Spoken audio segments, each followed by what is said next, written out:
Hello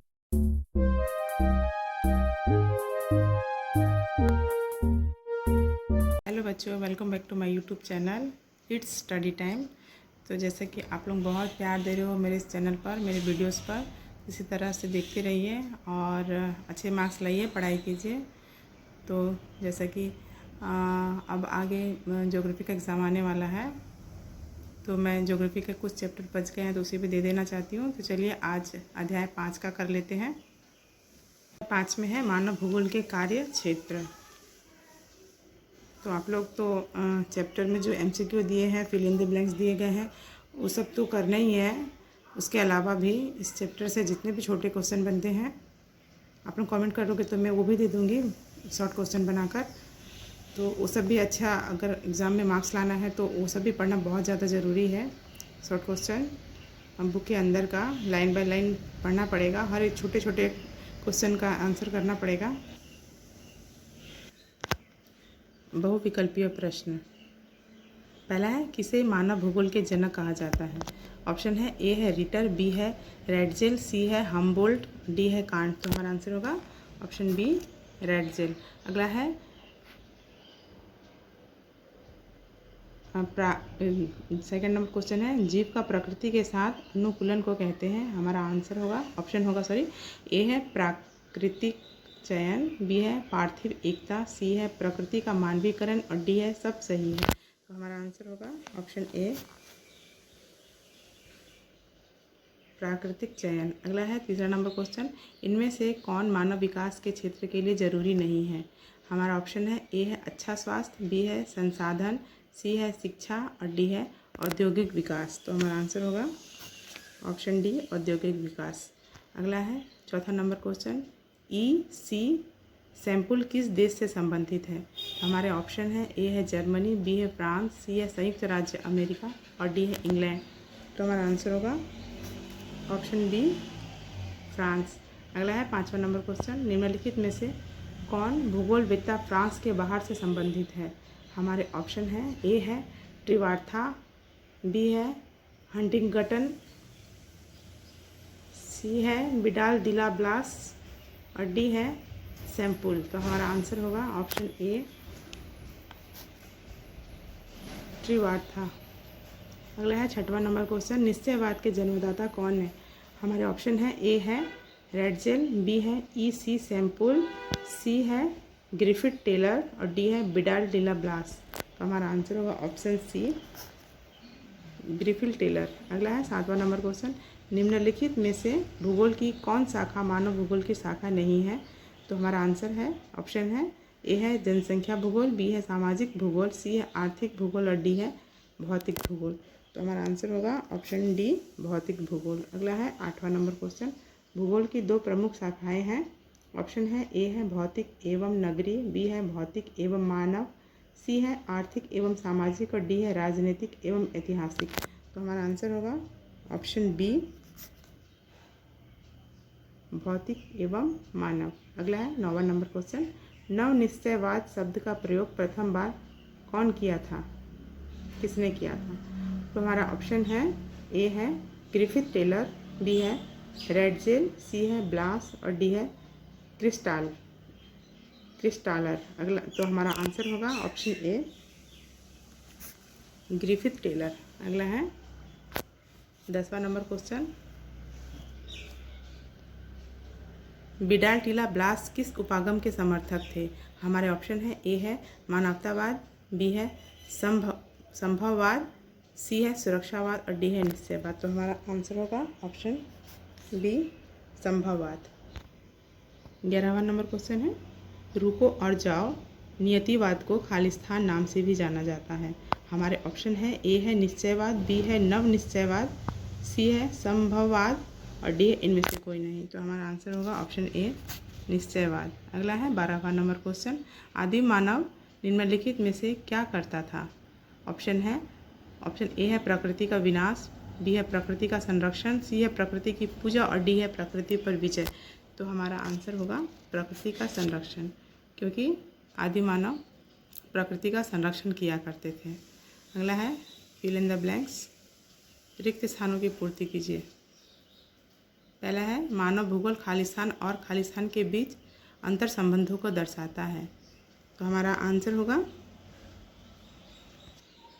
मानव एवं प्रकृति। अगला है दूसरा नंबर, भूगोल के दो उपागम खालिस्तान और खालिस्तान है। तो हमारा आंसर होगा क्रमबद्ध एवं प्रादेशिक। अगला है तीसरा नंबर, भूगोलवेत्ता ग्रिफिथ टेलर खालिस्तान या रुको और जाओ नियतिवाद के प्रवर्तक जनक माना जाता है। हमारा आंसर होगा नियतिवाद, डिटर्मिनेशन। अगला है चौथा नंबर, लुसियन फेब्रे ने खालिस्तान शब्द का प्रयोग किया। हमारा आंसर है संभववाद। अगला है पांचवा नंबर, मानव भूगोल खालिस्तान और खालिस्तान के पारस्परिक संबंध का अध्ययन करता है। हमारा आंसर होगा मानव एवं प्रकृति। आगे बढ़ेंगे। सी है सत्य अथवा असत्य लिखिए। पहला है मानव भूगोल का स्वभाव अनुशासनात्मक है। तो यह राइट है, सत्य है। अगला है लुसियन फेब्रे ने संभववाद शब्द का प्रयोग सन 1922 में किया था। यह भी ट्रू है। अगला है प्रकृति और मानव अविभाज्य तत्व है। यह फॉल्स है। चौथा है स्थानीय संगठन मानव भूगोल का आधुनिक उपागम है। यह ट्रू है। तो हमारा ट्रू एंड फॉल्स हो गया है। आगे बढ़ते हैं। अगला है निम्नलिखित को क्रम से सजाइए। पहला है संभववाद, दूसरा है नव निश्चयवाद, सी है पर्यावरणीय निश्चयवाद और डी है उत्तर आधुनिक काल। तो यहाँ पे ऑप्शन दिए गए हैं, तो हमारा ऑप्शन बी होगा। इसको सीरियली सजाते हैं तो अगला है कॉलम ए को कॉलम बी से मैच करना है। जिस तरह से देख सकते हो कि मैंने मैच करके दिखाया है। विकल्प दिए गए हैं, तो विकल्प में डी है हमारा आंसर। अगला है अभिकथन एवं कारण आधारित प्रश्न। तो अभिकथन है प्रकृति के मानवीकरण की प्रक्रिया को संभववाद कहा जाता है। कारण है ज्ञान एवं तकनीकी के आधार पर मनुष्य प्रकृति में आवश्यक छेड़छाड़ कर उसे अपने अनुसार बना लेता है। ऑप्शन में चलते हैं। ऑप्शन ए है ए और आर दोनों सही है और आर ए का सही व्याख्या करता है। बी है ए और आर दोनों सही है, आर ए का सही व्याख्या नहीं करता। सी है ए सही है, आर गलत है। डी है आर सही है, ए गलत है। तो हमारा आंसर है ऑप्शन ए और आर दोनों सही है और आर ए का सही व्याख्या करता है। अगला है देख सकते हो जी नंबर, समस्या या स्रोत आधारित प्रश्न। अवतरण को ध्यान से पढ़ें और उस पर आधारित प्रश्नों के उत्तर दें। तो इस पैराग्राफ को अच्छे से पढ़ना है। अवतरण है सभ्यता के आरंभ से चलने की व्यवस्था मानव का प्राकृतिकरण कहलाता है। तकनीकी के अभाव में मनुष्य प्रकृति का दास होता है। इसी व्यवस्था को ऑस्ट्रेलियाई भूगोलवेत्ता ग्रिफिथ टेलर ने पर्यावरण निश्चयवाद नाम दिया।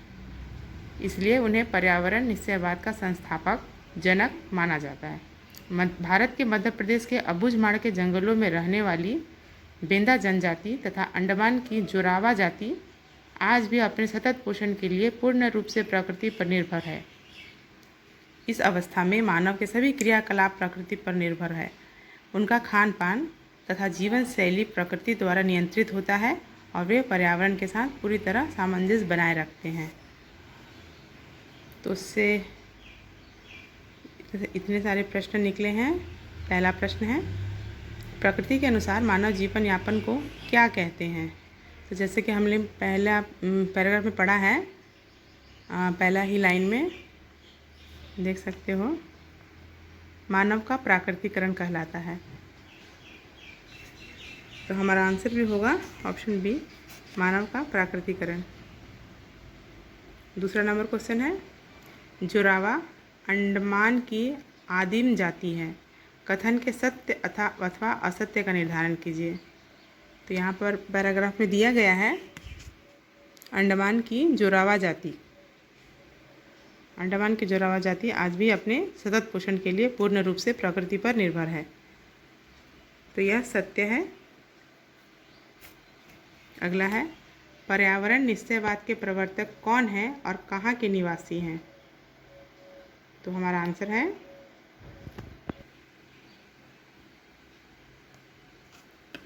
कौन है पूछा गया है, तो ग्रिफिथ टेलर हैं और वो ऑस्ट्रेलिया के निवासी हैं। अगला क्वेश्चन, अबूझमाड़ का जंगल खालिस्तान में स्थित है। तो पैराग्राफ में दिया गया है बहुत अच्छे से। अबूझमाड़ का जंगल मध्य प्रदेश में स्थित है। ये देख सकते हो, भारत के मध्य प्रदेश के अबूझमाड़ के जंगलों में रहने वाली बेंदा जनजाति तथा अंडमान की जोरावा जाति आज भी अपने सतत पोषण के लिए पूर्ण रूप से प्रकृति पर निर्भर है। तो बच्चों, ये चैप्टर कंप्लीट हुआ। एक क्वेश्चन का मैंने आंसर नहीं किया है, मैं थोड़ा कंफर्म नहीं हूँ उसमें। तो चलिए, आप लोग कमेंट कीजिए, आप लोगों को फिर कुछ नेक्स्ट चाहिए तो। और एग्ज़ाम बहुत अच्छे से दीजिए, और कैसा जा रहा है एग्ज़ाम वो भी बताइए मुझे कमेंट करके। चलिए, मिलते हैं अगले वीडियो में। Thank you.